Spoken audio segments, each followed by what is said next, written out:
क्या जियाउर रहमान बर्क ने और समाजवादी पार्टी ने अखिलेश यादव ने कहा कि बर्क से भला कोई लड़का नहीं और ये तो बंगलौर से, इनका क्या लेना देना इससे? ठीक, अदालत ने ये नहीं माना। ये माना होता, वकील साहब मैं ठीक हूं ना, अगर ये माना होता तो पेश कर दी होती है एफआईआर। आप कह रहे चढ़ जा बेटा सूली पर, भला करेंगे अल्लाह, क्या बोले राजनीति है। चल, अरे उनसे पूछो, उनका सब लूट पिट गया भैया, किताब चोरी तक में अंदर हो गए। मुर्गा चोरी में और एक मुकदमा तो लगा था कि दारू के ठेके पे पति पत्नी दोनों जाके गल्ला लूट लिए। भगवान का नाम लो यार दुबे जी।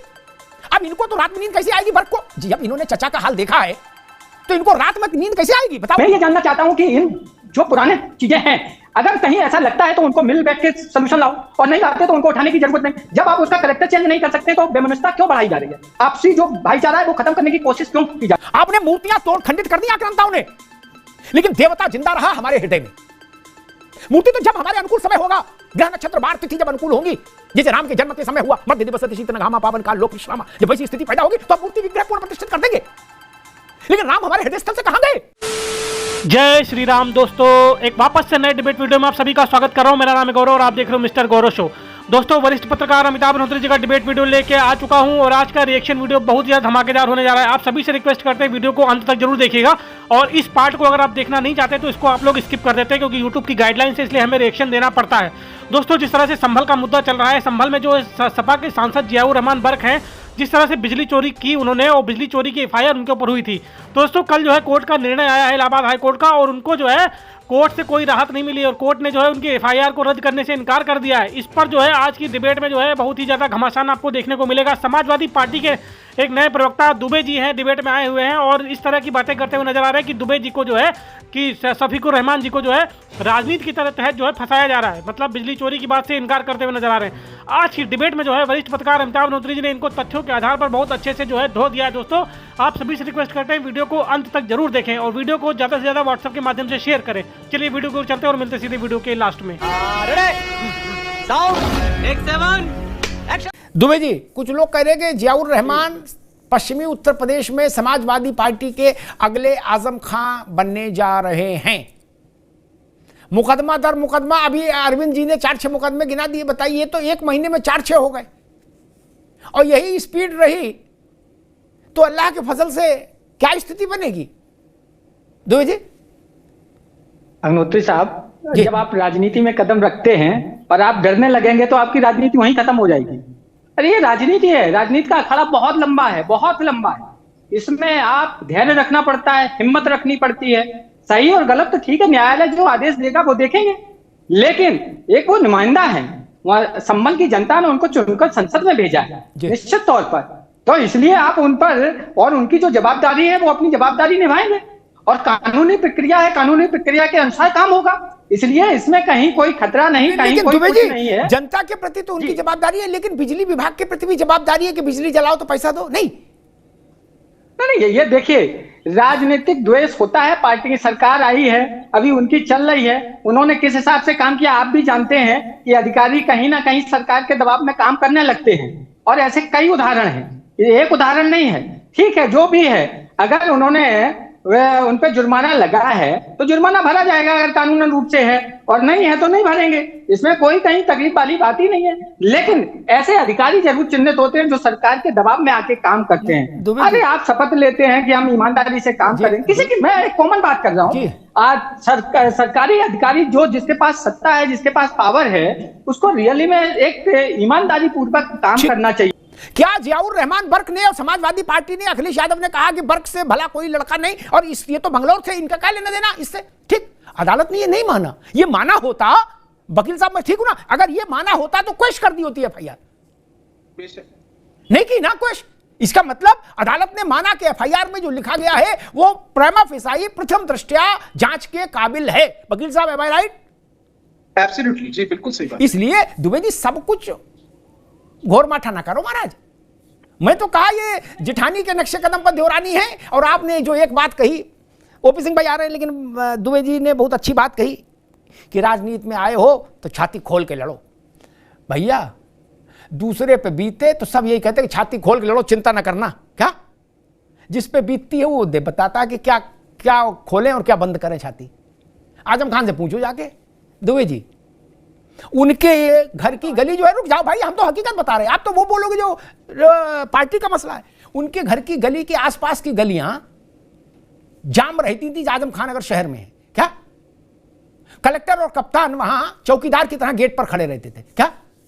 अब 2 सिपाही हैं, वो बीड़ी पीते रहते हैं, आजम खान अंदर सोते रहते हैं, मिलने वाला कोई नहीं, टेलीफोन करने वाला कोई नहीं बचा। आप कह रहे चढ़ जा बेटा सूली पर, भला करेंगे अल्लाह क्या? बोले राजनीति है। अरे उनसे पूछो, उनका सब लुट पिट गया भैया, किताब चोरी तक में अंदर हो गए, मुर्गा चोरी में, और एक मुकदमा तो लगा था कि दारू के ठेके पे पति पत्नी दोनों जाके गल्ला लूट लिए। भगवान का नाम लो यार दुबे जी। अब इनको तो रात में नींद कैसे आएगी बर्क को? जी जब इन्होंने चचा का हाल देखा है तो इनको रात में नींद कैसे आएगी बताओ? आप कुछ भी कहो। और आजम खान ने यह भी देखा कि हमारे लिए कोई लड़ने भी नहीं आया क्या? दुबे जी ने यहीं से कह दिया कि चाचा चिंता ना करना, हम सब लोग लाखों समाजवादी आपके साथ हैं। चाचा अकेले जीप में बैठ के गए सिपाहियों के साथ, और जी उन्हीं के साथ लौट के आए, लाखों कोई नहीं दिखे। तो बर्क तो अभी लड़के हैं। राजनीति है, राजनीति में कभी आपने आप तो वरिष्ठ पत्रकार रहे हैं, आपने देखा था कि अमित शाह जी का हाल क्या हुआ था? तड़ीपार घोषित कर दिया था। और मैं ऐसे कई लोगों को जानता हूं जो ये कहते थे बीजेपी के बड़े नेता कि इनका तो कैरियर खत्म हो गया, और लोग बड़े बड़े नेताओं ने उनसे दूरी बना ली थी कि इनका कैरियर खत्म। लेकिन समय पलटा तो आज की स्थिति आप देख सकते हैं, क्या भले भले लोग उनके मिलने के लिए टाइम लेते हैं और उनके पास टाइम नहीं है। तो राजनीति ये है कि इसमें कहीं कुछ कह नहीं सकते कि कब किसका दौर आता है, कब किसका दौर चला जाता है। एक दूसरा, अभी बात हुई, आखिरकार हम उन चीजों पुराने विषयों को खोदकर क्या प्रूव करना चाहते हैं? जैसे कि अभी वकील साहब ने भी बोला कि आप उसका करेक्टर चेंज नहीं कर सकते। जब आप करेक्टर ही चेंज नहीं कर सकते कि एक दाखिला तरीके आपको बोल दिया जाए कि आप 10वीं में एडमिशन तो ले लें, क्लास ले लें, लेकिन आप एग्जाम नहीं दे पाएंगे, डिग्री नहीं मिलेगी, तो फिर उस क्लास का फायदा क्या है? तो मैं ये जानना चाहता हूं कि इन जो पुराने चीजें हैं, अगर कहीं ऐसा लगता है तो उनको मिल बैठ के सोल्यूशन लाओ, और नहीं लाते तो उनको उठाने की जरूरत नहीं। जब आप उसका करेक्टर चेंज नहीं कर सकते तो बेमनुष्यता क्यों बढ़ाई जा रही है? आपसी जो भाईचारा है वो खत्म करने की कोशिश क्यों की जा रही है?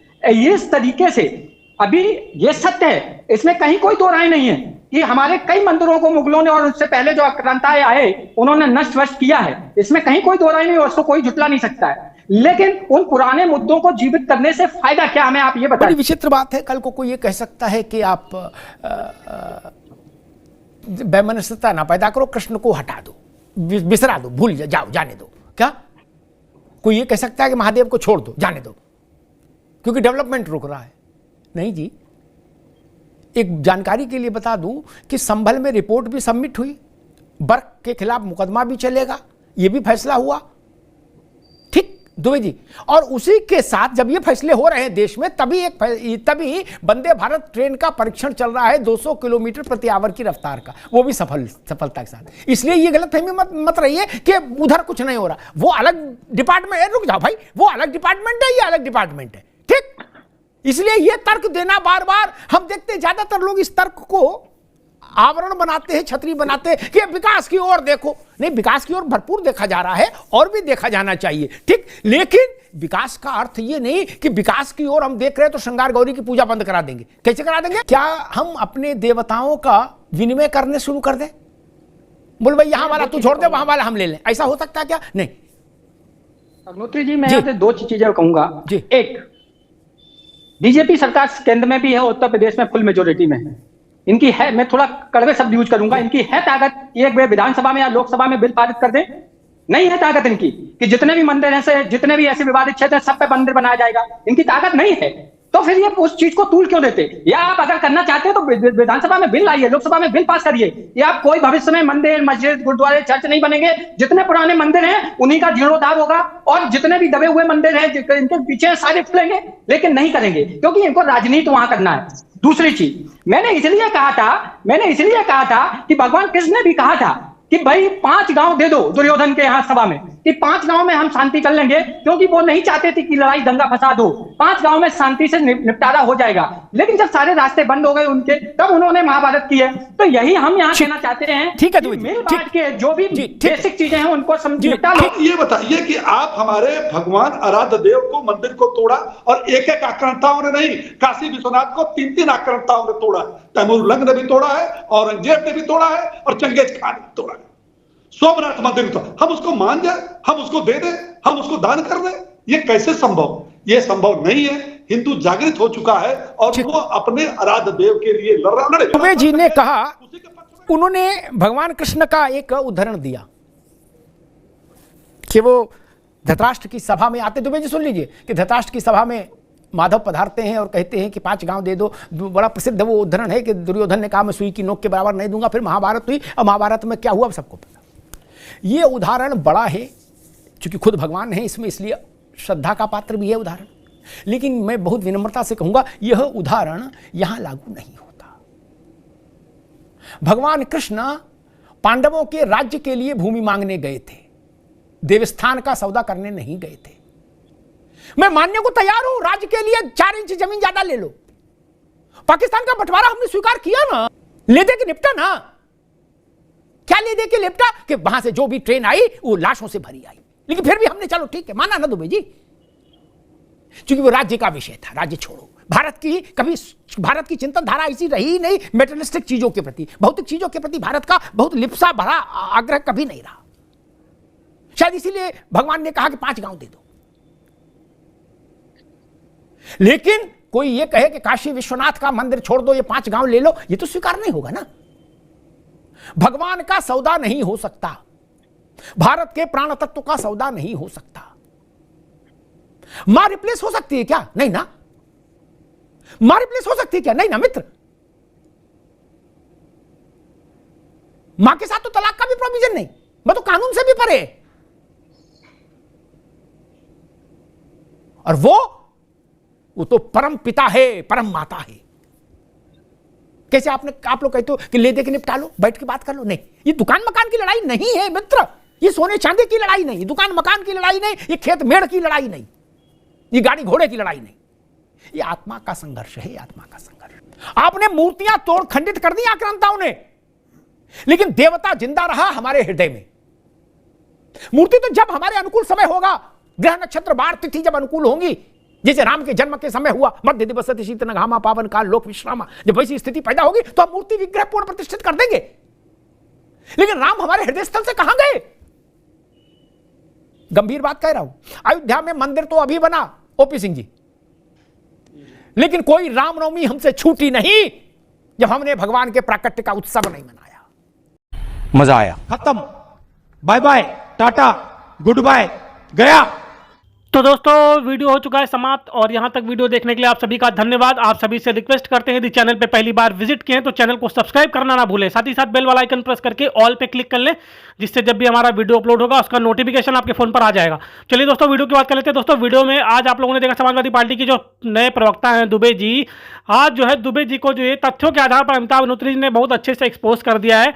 दोस्तों ये लोग जो है जिस तरह से जो सांसद जो इनके सपा के सांसद जो है उनके FIR को जो है रद्द करने से इनकार कर दिया है कोर्ट ने, मतलब कोर्ट से बहुत बड़ा झटका लग चुका है। और वही जो है अब इनको जो है प्रशासन के द्वारा जो है नोटिस भी दी जा रही है। तो दोस्तों इनके ऊपर जो है लगभग 2 करोड़ का जो है जुर्माना लगाया गया बिजली चोरी का। तो दोस्तों देखना होगा आगे चल के क्या होता है इस विषय में। दोस्तों आज की डिबेट के विषय में आपकी क्या प्रतिक्रिया कमेंट के माध्यम से जरूर दीजिएगा। इस वीडियो को यहीं पर समाप्त करते हैं दोस्तों, मिलते हैं आपको किसी और वीडियो में, तब तक के लिए जय श्री राम।